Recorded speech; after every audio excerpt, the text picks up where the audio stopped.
Hi, welcome to my channel. HSK1 Vocabulary in Short Sentences, Day 11. Now, follow me to write. 学习汉语4个月了，你会写哪些字呢？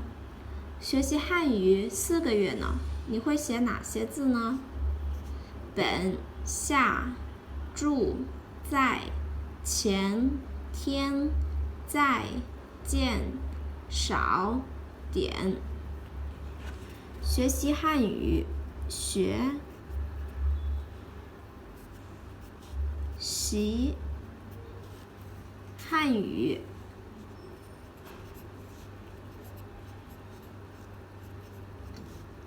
4个月了。Have been learning Chinese.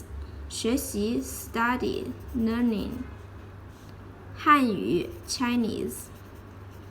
4个月 4 months. 你会写哪些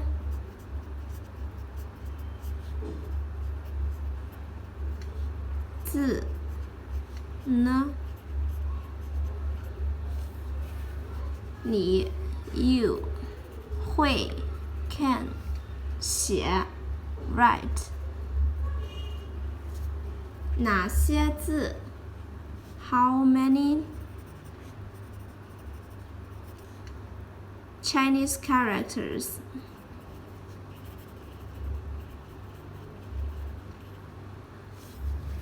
How many Chinese characters can you write after studying Chinese for 4 months?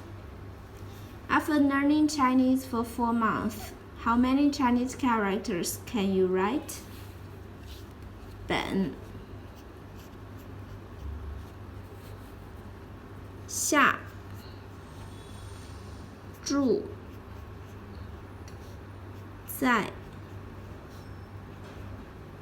前、天、